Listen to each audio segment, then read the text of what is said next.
Olá, eu sou a Rose Ramos e hoje eu convidei especialistas para falar de um tema que está super na moda, que são os LLMs, ou os Large Language Models de inteligência artificial. Vocês já devem ter ouvido falar sobre isso, né? Mas o que quer dizer? Para que usa? Do que se alimenta? Então a gente vai saber um pouquinho mais com dois super especialistas, que são o Paulo Milan e o Rafael Farias. São co-founders da NCI Nova, o CEO e o CTO. Então, já trago eles para se apresentarem aí. Quem que começa e conta um pouquinho da experiência para a gente. Bacana, Rose, obrigado. Eu posso começar aqui. Bom, eu sou o Paulo Milan, como a Rose já me apresentou, sou CEO aqui na NCI, estou na área de tecnologia desde o século passado, comecei aqui em 1999, né, e a gente vem empreendendo desde 2006. A NCI está aí no mercado desde 2006, passou por uma fase que a gente era uma health tech, e agora a gente trabalha com transformação digital, criando soluções digitais, produtos digitais, tá? E aí eu passo a bola para o Rafa, nosso CTO, se apresentar. Boa tarde, pessoal. É um prazer estar aqui. Bom, então eu sou o Rafa, sou CTO aqui da NCI Nova. Bom, trabalho com tecnologia aí já tem 18 anos, né, com desenvolvimento de software. Eu sou arquiteto de software certificado. Na época era pela Sun, né, então foi lá em 2008, né, hoje é pela Oracle. Sou formado em análise de sistemas, estudei a parte de gestão de saúde também, né, por causa do nosso histórico aí em saúde. Então, eu fiz MBA em gestão de saúde e eu atuo de ponta a ponta nos projetos, né? Então, front-end, back-end, parte de inteligência artificial, cloud, infraestrutura, o que precisar. Tá? Já trabalhei em diversos projetos de muitas áreas, né? Projetos nacionais e internacionais. E agora entrando aí para o mundo das LLMs, né, de um ano e pouco para cá, que esse tema tem interessado muita gente e a gente tem desenvolvido aí algumas provas de conceito e alguns projetos bem legais. Eu já vou parar então no Rafael, Paulo. Eu vou te deixar para depois, porque eu quero saber de quem entende do LLM. Ele já falou que está mexendo com isso faz um tempo. Então, começa com os conceitos gerais, Rafa, para a gente. O que é LLM e como que esse tema se enquadra no tudo que pode ser inteligência artificial? Para a gente ter um conceito, mas não fala tecniquez que eu preciso entender, tá? Vamos lá. Legal. Esse é um desafio. Bom, a Large Language Model, eles são modelos baseados em texto, né? A busca é por treinar uma inteligência artificial, tá? É o que a gente chama de treinamento caixa preta, então a gente não sabe exatamente como que ela está aprendendo, mas é submetido uma grande quantidade de texto para ela, e ela é como se fosse uma especialista em linguística, então ela entende entender é uma palavra forte, mas a sensação que dá é exatamente essa, assim, porque quando você conversa com uma LLM, parece que ela efetivamente te entende, consegue te responder, te corrigir em diversos idiomas, consegue fazer traduções, tá? Então, ele é um modelo treinado baseado em texto, pensa em alguém que consegue decifrar qualquer idioma que leu a maior quantidade de texto que alguma coisa já leu na vida, e que com isso ela consegue ter conversas fluentes, tá? Então, esse é o conceito não técnico da Large Language Model.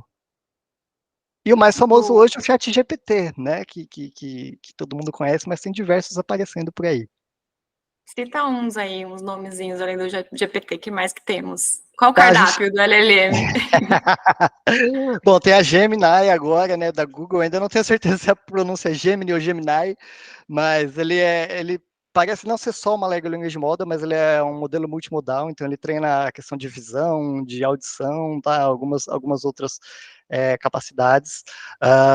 Tem alguns modelos open source, tá, então, por exemplo, o Llama, desenvolvido pelo Facebook, é um modelo muito bom também, tem tido bons resultados, e todo dia está aparecendo um modelo novo. Na semana passada, na sexta-feira, teve a publicação do modelo Smaug, que vem do nome do Senhor dos Anéis mesmo, que é um modelo que veio para bater de frente com essas open source, e o legal é que, assim, Existem alguns testes de mercado que marcam um score em cada uma das capacidades dessas LLMs, né, e a gente vê isso aumentando dia a dia elas brigando assim nos percentuais. Então, esses modelos open de hoje, eles já estão batendo de frente com o modelo do GPT 3.5 Turbo, né, que é um modelo que hoje é gratuito para usar do ChatGPT no chat. Então, os modelos open source estão evoluindo muito rápido e estão chegando próximos aí dos modelos fechados, né, do modelo do ChatGPT em si. Boa. E aí, como é que esses modelos são incorporados em projetos de tecnologia? Assim, é só para conversa, interação em chat? Eles têm um uso por trás? Não sei se resumo, tradução, enfim, me conta um pouquinho de como eles são usados e de que forma eles podem ajudar para trazer produtividade no projeto ou escalabilidade. O que vocês têm experimentado aí? Legal. Bom, eu enxergo dois usos para nós como fábrica de software, né? A primeira delas é o nosso uso no dia a dia mesmo, tá? Eu comento com as pessoas e é assustador, assim, até para mim que estou já vivendo nesse mundo tem mais de um ano. Às vezes eu pego o trabalho que eu demoraria, por exemplo, uma semana para fazer um script de automação que vai subir máquina da AWS, vai enviar meu código para lá, vai preparar um deploy, vai rodar alguns scripts, coisa que eu demoraria aí 2, 3 dias para fazer manualmente e testar em uma conversa com o ChatGPT. Eu fiz isso recentemente, mês passado, eu levei coisa de 1 hora, sabe? Então, é um ganho de produtividade muito grande para a gente, tá? E, bom, isso é muito bom para os nossos clientes, né? Porque, no final das contas, a gente trabalha por hora, então, se eu consigo fazer mais rápido, ele tem um ganho em cima disso. E no dia a dia mesmo, né? No time de desenvolvedores, hoje minha resposta padrão para muita gente é: você já perguntou para o ChatGPT, né? Do meu time, então as pessoas vêm me questionar, e aí eu falo, gente, você já perguntou para o ChatGPT? Porque hoje ele realmente consegue fazer muita coisa. E dia a dia eu estou descobrindo aplicações novas para minha produtividade no dia a dia. Então, uma delas, por exemplo, fazer consultas super complexas no banco de dados. É algo que leva muito tempo para se fazer, se você vai iterando, testando, vendo os dados que estão sendo retornados e por aí vai. Esses dias eu descobri que se eu pegar o meu esquema de banco de dados inteiro e jogar para o ChatGPT e explicar em português o que eu quero, ele tem uma taxa de acerto muito grande. Então ele consegue desenvolver queries super complexas que às vezes é coisa de 2, 3 dias de trabalho, que em 1, 2 horas a gente consegue chegar num resultado final, que nem sempre é perfeito, tá? Ele erra nas conversas, mas você entende o erro dele e fala para ele, ó, você errou nesse ponto, ele vai se corrigindo, e às vezes ele não dá a solução ótima, super otimizada, mas você consegue falar para ele, ó, isso aqui, como que a gente poderia otimizar? E ele mesmo vai iterando e vai refinando a solução dele. Então, um trabalho que levava 3, 4 dias, aí agora é muito rápido para a gente fazer. Bom, essa é a primeira aplicação da nossa rotina de trabalho, né, como desenvolvedor. E aí tem nas aplicações que a gente pode desenvolver usando esse tipo de tecnologia, tá? A primeira delas, mais óbvia, é realmente trabalhar com geração de conteúdo, né? Então, usar ela para gerar textos, para gerar campanhas de marketing, né? A gente consegue desenvolver aplicações que fazem isso. Tá?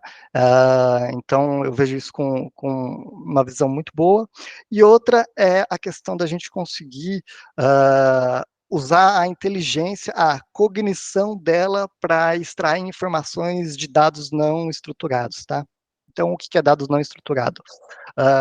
A maioria das empresas tem um monte de informação em papel, em PDF, né, de maneira não estruturada, em texto corrido, e muitas vezes você precisa lembrar que, eu tenho determinada informação num PDF que está guardado no drive de alguém, e aí com isso, buscar essa informação fica difícil. Com esse tipo de tecnologia, fica mais plausível de se estruturar e conseguir extrair informação desses dados não estruturados.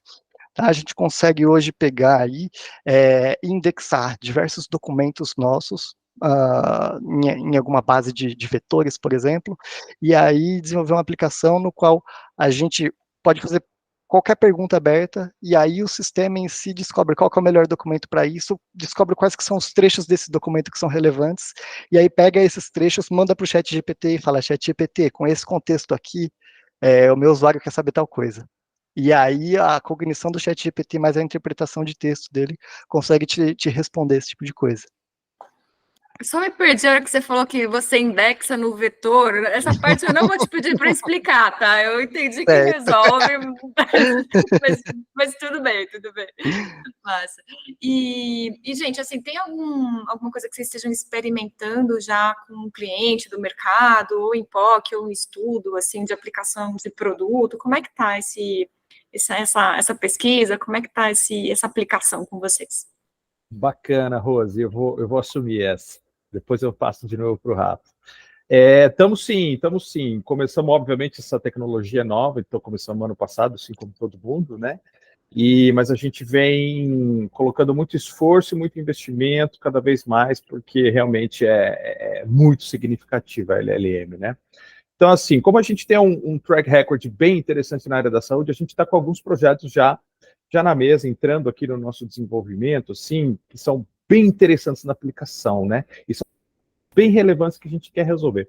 O primeiro deles é o preenchimento de prontuário eletrônico. É um problema muito sério na saúde, porque, assim, o prontuário, ok, ele tem muitas informações, ele antigamente era preenchido todo em papel, hoje ele já é eletrônico, mas ele leva muito tempo do médico, né? Então, conversando com muitos médicos, a gente tem essa impressão, olha, eu tenho que escolher se eu quero preencher o prontuário muito bem ou se eu tenho que realmente atender ao paciente muito bem, né? Então, ou seja, qual escolha, está fácil essa decisão, né?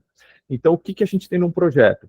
Um projeto entendendo o médico, ao invés de sentar lá e escrever, o médico fala, o médico vai ter uma plataforma para ele falar a situação do paciente de forma natural, de uma linguagem natural. Então, ele fala qual foi a evolução do paciente, quais são os medicamentos que o paciente está tomando, quais são os sinais do paciente, qual que é a hipótese diagnóstica, né? Se ele quiser colocar diagnóstico, enfim, o que ele falaria para outro médico. E aí a gente organiza com LLM essas informações, usa as APIs e integram com os prontuários eletrônicos, colocando isso para dentro e, poxa, ganhando qualidade de informação, que as qualidades de informação de prontuário são muito complicadas, e também ganhando a eficiência para os atendimentos assistenciais, tanto para o profissional de saúde médico quanto para o enfermeiro, e colocar isso para dentro. Então, quer dizer, isso vai ajudar muito a gente, a projeto que já está entrando. Então, esse é o primeiro ponto. O segundo, que é bem legal também, tem bastante a ver com prontuário, é com relação à passagem de plantão. Imagina que um pronto-socorro, uma UTI, que tem médico 24 horas o tempo todo, é sempre uma loucura. E quando chega um médico novo, chegam os novos plantonistas, a gente tem que passar, porque os pacientes continuam lá, né? Então, geralmente, é um período mais crítico e a gente consegue fazer isso. Como? Lendo o prontuário e resumindo o plantão do dia. Então, a gente vai conseguir o médico que está chegando no hospital para assumir o plantão, já vai ter no aplicativo dele, qual que é a passagem desse plantão, como é que o paciente está, tudo que o outro médico, colega, está colocando, né? Então, esse é um segundo ponto. Que, atrelado a isso, a gente, dentro da área da saúde, também tem muita dificuldade em pegar determinados KPIs.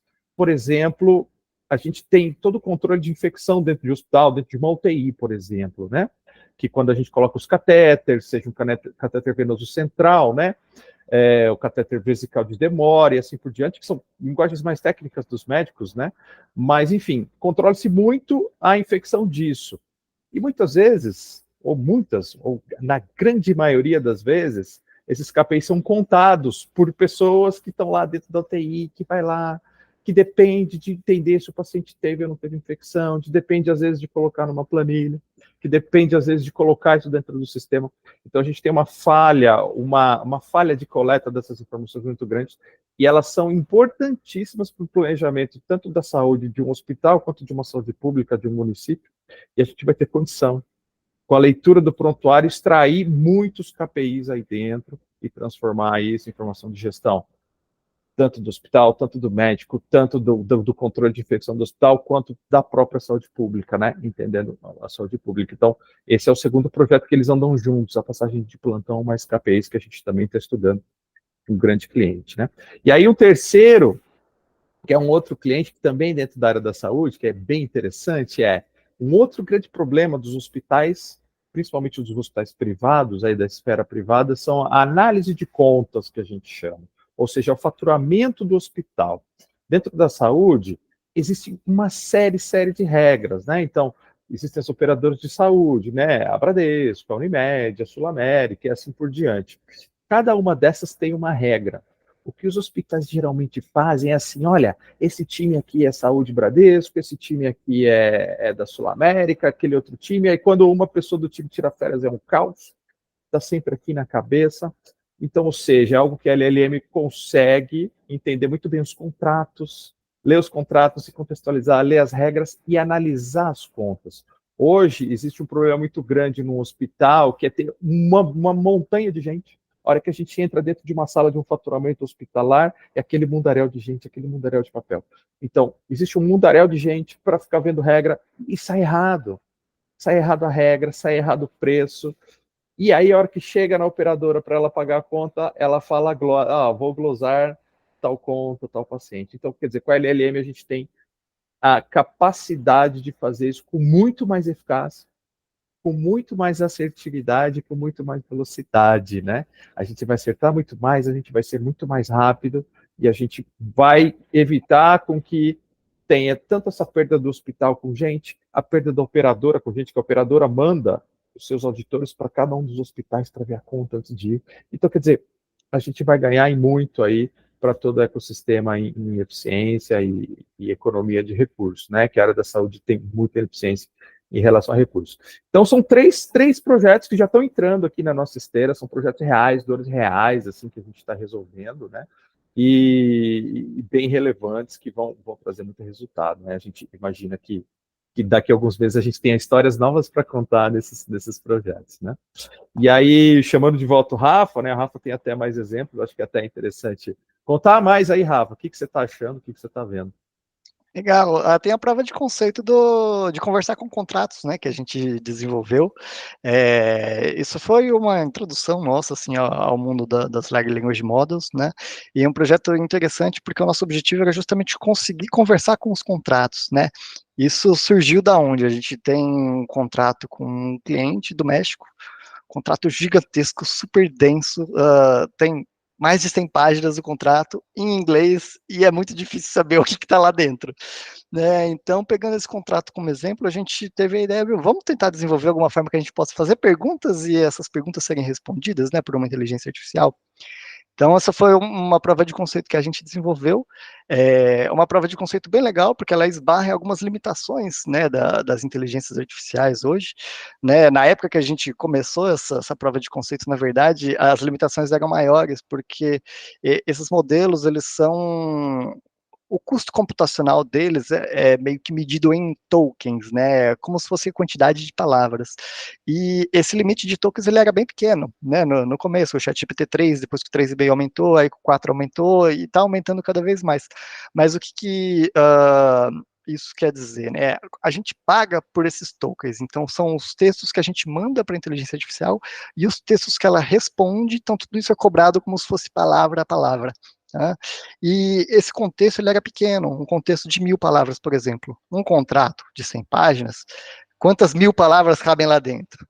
Né? Então, eu não conseguia mandar o meu contrato para o ChatGPT e falar, ChatGPT, qual que é o meu SLA? Se tiver um bug do tipo tal, quanto tempo eu tenho que resolver? E qual que é o procedimento para fazer isso? Não dava para fazer isso.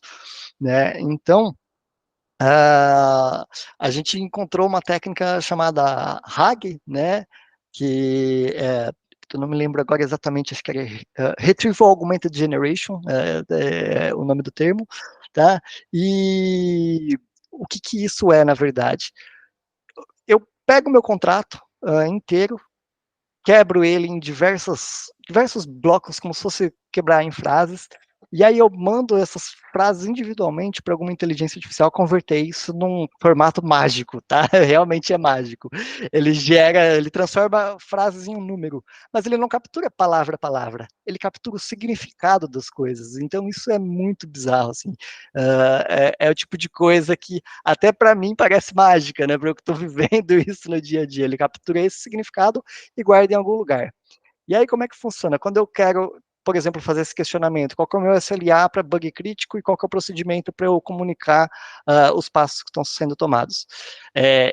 Essa, esses números que representam esses significados estão em um banco de dados, baseado nas palavras da minha pergunta. A minha pergunta também vira esses números, e aí acontece uma busca por similaridade.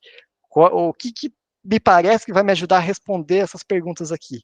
Então, isso vem um conjunto de outros números que vira texto de volta, e aí, virando o texto de volta, a gente chama o ChatGPT e fala, ChatGPT, com esse contexto aqui, com esses trechos do documento, responda a essa pergunta. E aí ele consegue fazer isso. E dessa forma a gente passou da limitação da quantidade de tokens e da limitação de custo, porque ao invés do ChatGPT ter que processar 1 milhão de palavras, ele está processando alguns bloquinhos, mas que são os blocos relevantes para responder minha pergunta.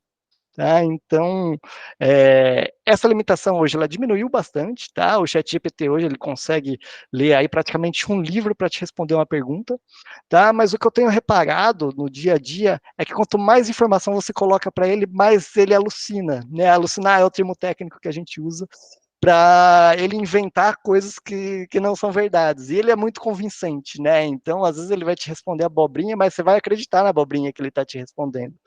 Tá? Então, ainda assim é uma técnica muito útil e, por mais que caiba você mandar um livro para ele, para responder uma pergunta, cada pergunta que você faz, ele precisa analisar de novo, porque ele não guarda isso lá dentro, né? Então, a quantidade de tokens é o maior fator de custo, né? Então, essa técnica ainda assim precisa ser aplicada hoje por esses dois fatores, né? Por esse fator da alucinação e pelo fator do custo da gente conseguir fazer perguntas e obter boas respostas. Sensacional. E realmente não dá para alucinar nem na saúde, nem na leitura de contrato, né? São dois lugares que é melhor não alucinar, né? Muito bacana.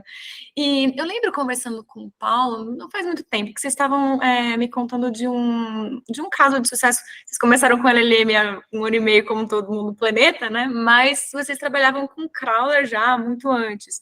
E eu já ouvi algumas conversas, quando a gente fala de IA, machine learning e modelo de linguagem, a combinação de técnicas, né, com o crawler. Eu não entendo muito do funcionamento, então queria ouvir um pouquinho do que é essa dinâmica. Eu sei que é puxar informação de coisas, né? Mas queria que vocês contassem um pouquinho do que é o conceito e também um pouco desses casos que vocês têm usado dos dois elementos em combinação. Legal. Então, bom, crawlers. O crawler, ele é um agente... vamos falar dos crawlers tradicionais primeiro, tá? Depois a gente faz o mix das duas coisas. Mas no qual a gente consegue obter informações simulando um usuário. Tá? Então, quando a gente programa um crawler, é como se eu estivesse programando um navegador abrindo um Google Chrome, por exemplo, digitando lá uol.com.br, quero saber as notícias do dia. E aí eu vou encontrar os elementos que tem na tela, então os elementos um a um, e aí eu identifico se é um elemento clicável, programo os cliques, programo a navegação que eu quero. Então, eu estou fingindo ser um usuário, mas no final das contas é um robô que ele vai sempre executar o mesmo procedimento lá. Tá? E é uma técnica muito efetiva, tá? É usada há muito tempo, só que ela tem algumas limitações. E a primeira delas é que é muito fácil de quebrar. Por quê? Você cria um robô para acessar um site externo.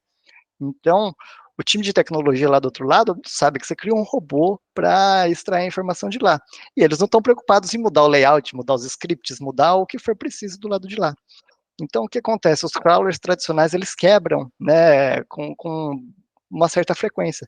Se você precisa criar crawlers para escanear a internet e percorrer dezenas de sites e extrair informação, de tempo em tempo vai ter coisa quebrada, e você não tem tempo para reagir, você só sabe quando já quebrou. Então você tem que correr atrás, né, entender o que mudou, ir lá mudar seu código-fonte e correndo deployar uma solução nova para produção e por aí vai.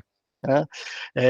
E essa é a limitação, né, a principal limitação, porque o crawler em si, ele simplesmente faz o que é mandado. Né? Então se eu estou mandando ele clicar num botão que não existe mais, ele simplesmente não vai conseguir cumprir a missão dele. Tá? Então, existem técnicas que para a gente lidar com esse tipo de situação, e dentro do próprio crawler a gente programa para ele emitir um alerta caso ele não consiga, e a gente conseguir reagir o mais rápido possível, mas está longe de ser o ideal, né? E agora, com essa inteligência, né, dos Large Language Models, eles têm essa awareness, né, de contexto, então ele consegue entender o que está ali, não é simplesmente um seguidor de instrução. Então, com isso, a gente consegue desenvolver agentes de inteligência artificial, no qual você dá a missão para ele, e aí ele consegue entender o contexto e definir uma sequência lógica de passos para ele chegar no objetivo que você estabeleceu, tá? Então, o mix das duas coisas acaba ficando uma coisa bem legal, tá? E por que é o mix, né? Por uma questão de custos também, você usar agente para tudo acaba saindo caro, e os agentes ainda, eles já estão muito bons, tá? Para alguns propósitos, mas ainda tem chão para evoluir, assim. Um agente bom hoje, um agente puro, trabalha com taxas de acerto de 75% a 80%, ou seja, no seu negócio, você pode errar 20% das vezes? Não dá, então a gente precisa contornar isso de algumas formas. Então, um bom mix é desenvolver um crawler tradicional e usar a inteligência para contexto. Eu tenho pensado em desenvolver algo de inteligência como o plano B, sabe? Mudou, quebrou. Um crawler consegue entrar, uma LLM, um agente consegue entrar no lugar do crawler para entender o contexto e resolver, enquanto eu não resolvo de maneira programática, né? Porque esse seria o melhor dos mundos, pensando em custo, né? E em uptime, né? Em seu serviço não parar de funcionar porque um site de destino mudou. Então, eu tenho pensado bastante nisso, e você comentou sobre a aplicação de crawler, né? Bom, a gente trabalhou durante muitos anos aí em um produto na área de saúde, né? No qual ele era um produto que tinha um domínio bem complexo, né? A gestão de custos hospitalares. E para a gente conseguir entregar rápido, né, subir versão nova toda semana, por ser um produto com 7, 8 anos de desenvolvimento de software, é inviável você testar isso manualmente toda vez que você muda alguma coisa. Então, a gente desenvolveu uma suite de testes automatizados, tá, bem grande, cobria todas as funcionalidades do sistema, tá, usando um crawler. Então, era como se fosse um usuário que abria e testava tudo, a cada mudança que a gente fizesse. O problema disso é que ele levava cerca de 20 horas para testar tudo, porque o sistema era grande. Né? Só que aí a vantagem de ter o crawler, ao invés de ter a pessoa, é que eu pegava essas 20 horas de teste, eu subia 40 máquinas e executava isso em meia hora, em vez de levar as 20 horas. Né? Então, essa foi uma aplicação que é bem comum de mercado, usar crawler para fazer esse tipo de teste, tá? Teste end-to-end. E teve um cenário também no qual eu precisava extrair bula de medicamento, encontrar isso em formato digital, encontrar PDFs para isso. Né? E é bem difícil encontrar uma fonte de informação confiável para isso. Felizmente, alguns sites têm essa informação, e aí a gente conseguiu desenvolver um crawler que pegou toda a lista de medicamentos registrados esqueci o nome, é Anvisa, Paulo? Na Anvisa? Da Anvisa, isso, na Anvisa. Pegamos todas as listas de medicamentos lá e fizemos um crawler aqui escaneando a internet. Encontramos alguns sites que tinham parte delas, outros que tinham outras, e aí um robozinho ficava lá de tempo em tempo pegando e baixando para a gente conseguir popular a nossa base de dados do que a gente precisava. Muito bacana. E é legal, assim, quando a gente começa a combinar, né, a visão de aplicação prática, benefício, com como é que a mágica, como o Rafa mesmo fala, né, a mágica tecnológica tá por trás, fazendo acontecer. É genial. Muito legal. E me conta um pouquinho dos diferenciais aí da NCI Nova nesse contexto todo, né, de inovação, de codificar, testar, deployar as coisas com modelos de linguagem, com crawlers. Me conta um pouquinho dos diferenciais da empresa. Bacana, Rose. Assim, o nosso principal diferencial nesse caso é a nossa experiência, né? A gente está aí desde 2006, na época a gente era uma startup que ainda nem existia esse termo, né? Depois a gente soube que era uma health tech, nem existia esse termo também, né? Então a gente vem mexendo com muitas tecnologias, muitas inovações desde lá de trás, né? E sempre o que eu falo, sempre voltado para o mercado. A gente nunca faz uma aplicação simplesmente porque alguém pediu para desenvolver algo. A gente entende como é que aquilo vai funcionar, seja para um cliente interno, seja dentro de um mercado, como é que aquilo vai tracionar, como é que aquilo vai gerar receita, como é que aquilo vai gerar resultado, né? Porque sem isso não tem negócio, né? Tecnologia a gente entende que é um meio e não um fim. Então, por isso que a gente tem que estar sempre conectado ao negócio e ao que ele está fazendo. Então, a gente traz isso, esse diferencial de estar desde 2006 desenvolvendo, entendendo esse mercado de inovação, esse mercado de startup. A gente já foi uma startup health tech, a gente tinha que trazer inovação, senão a gente não conseguiria ter vivido. A gente teve um projeto de sucesso, um produto de sucesso que a gente conseguiu chegar até o final a venda desse produto. Então, isso tudo trouxe essa bagagem para a gente, né? Então, e aí, trazendo para IA, a gente desenvolve aplicações de IA desde 2017 e 2018 para os nossos clientes, né? E trazendo mais recente para a LLM, a hora que saiu a LLM, a gente está entendendo que isso realmente é uma revolução, né? Como o próprio Rafa falou, tem coisas que, poxa, até eu não tenho dificuldade para entender, né? Imagina quem não é da área. Então, é uma coisa muito nova, é uma coisa muito revolucionária, e a gente está realmente investindo forte desde que ela saiu, e agora, esse ano, mais fortemente, estrategicamente, a gente está colocando muito esforço, porque ela realmente é um divisor de águas, e a gente acredita muito que a gente pode ajudar muita gente a pensar de uma forma diferente, a ter soluções de uma forma diferente, né? Porque como eu até coloquei nos nossos exemplos dos projetos que a gente está fazendo já, as evoluções, ou seja, são problemas muito antigos, a gente está trazendo novas soluções. Então, essa virada de chave ela é muito importante. Então, a gente consegue enxergar muito bem, quando a gente vê um problema, qual a solução que a gente consegue colocar com LLM, com IA, ou seja, com um desenvolvimento tradicional, né? Mas a gente sempre quer puxar para LLM, né? Porque realmente ela tem um diferencial muito grande, né? Então, trazendo isso como diferencial da NCI, a gente coloca tanto essa experiência quanto essa visão, tanto de negócio quanto de solução, trazendo LLM. Então, acho que fica esse recado.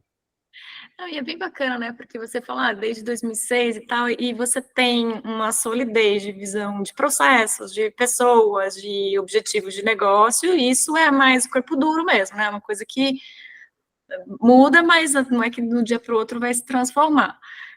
E ao mesmo tempo vocês têm a agilidade de quem, de certa forma, já foi startup, né? Tipo, não dá para esperar 6 meses para ver o que vai vingar. A gente tem que experimentar meio de tudo, descobrindo e vendo como é que resolve de uma forma nova. Então é bem legal essa mistura aí da experiência e inovação, assim, que vocês agregam. Exatamente, foi por isso que a gente pivotou nosso modelo de negócio depois que a gente saiu do nosso produto na saúde, né? A gente começou a fazer alguns projetos e realmente foi isso que você falou. A nossa cultura vem de desenvolver o produto, desenvolver startup, testar rápido, colocar algo que realmente é útil para dentro e para funcionar de forma rápida. E a hora que a gente começou a fazer os projetos dessa forma, encaixou muito bem com o mercado. A gente viu que o mercado realmente precisava disso e a gente estava ajudando muita gente, né? Então foi um belo casamento. E a LLM tende a acelerar. Só, bastante. Muito bom, muito bom, muito bom. Arrasaram. Vocês têm alguma mensagem aí complementar para os tech buyers do nosso ecossistema? Eu acho que é uma coisa bem interessante que eu venho pensando muito, Rose, ambidestria, né? A gente fala muito em ambidestria, né? Das grandes corporações, principalmente, estarem olhando para a inovação, para novas tendências. E, como eu já falei, a LLM para a gente é uma revolução, não é uma evolução, é uma revolução. Então, fica essa mensagem, né? Principalmente para as corps, para as enterprises, pensando em ambidestria, vamos trazer a LLM assim para o centro da mesa. Tem muita coisa aí, e o momento é agora, porque senão daqui a um ano já vai ter muita gente dentro dessa mesa, e muita gente pode ter perdido grandes oportunidades, ou oportunidades terem ficado muito caras, né? Então é essa mensagem que eu quero deixar. Agora é o momento da LLM, e acho que assim, a gente pode ajudar, não só a gente, mas o ecossistema tá voltando para isso, né? Então, esse é o momento. Arrasou. Eu já estou com vontade de mandar esse vídeo para a gente mas vai chegar. Vai chegar. Muito obrigada, rapazes. Obrigado, Rose. Foi um prazer estar aqui com vocês. Prazer é meu. Até a próxima. Até. Tchau.